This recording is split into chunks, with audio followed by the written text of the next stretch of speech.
Student, let's start Unit 2 in your English second notebook, which name is Marigold. Here is your poem from Unit 2.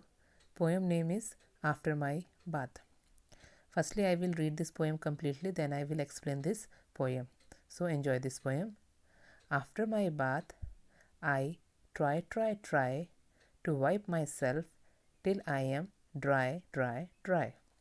Hands to wipe and finger and toes, and two wet legs and a shiny nose.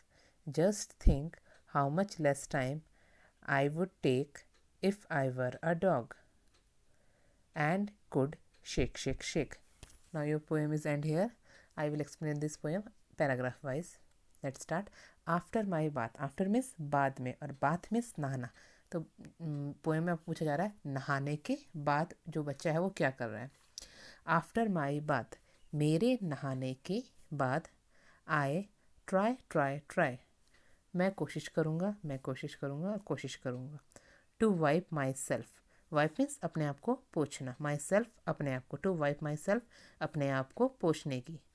Till I am dry, till means जब तक, I am मैं, dry means सूखना, जब तक मैं सूखने जाता है. बच्चों जैसे आप नहाते हो, नहाने के बाद आप तो करते हैं ना अपने आप को, पूरी बॉडी को हम टॉवल से रब करते हैं, हम अपने आप को वाइप करते हैं, मीन्स हम अपने आप को पोंछते हैं. Hands to wipe and finger and toes and to wet legs and a shiny nose. Hands to wipe means हाथ से पोंछेंगे, हम अपने टॉवल को हाथ से पकड़ते हैं और हाथ से पोंछेंगे.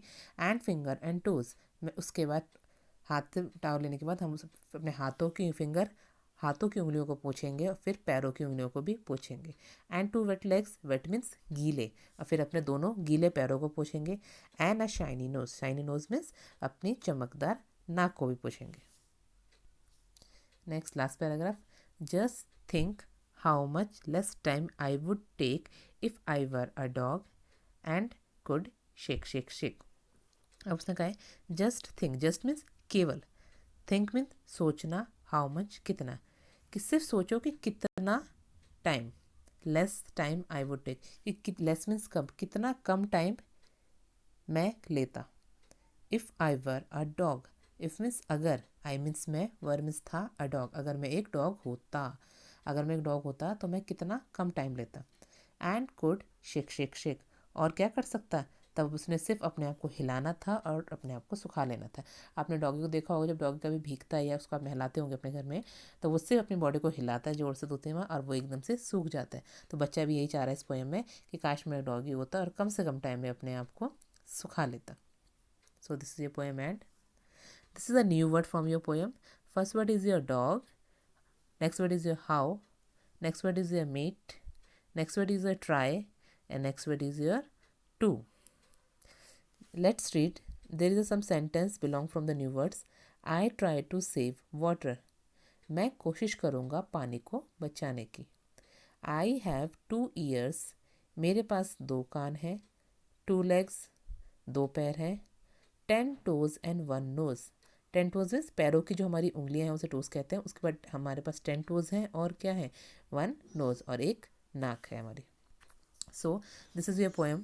You have to note down this poem in your English second portion of your English notebook with neat and clean writing. Firstly, you write there Unit 2. Then you write the name of the poem After My Bath. Then you write this poem. You have to write down only according to line. Just in your first line you have to write only after my bath. Then your next line write in your next line in your notebook. So do your work neat and clean. I will also share the PDF of this poem in the group. So do your work neat and clean. Thank you.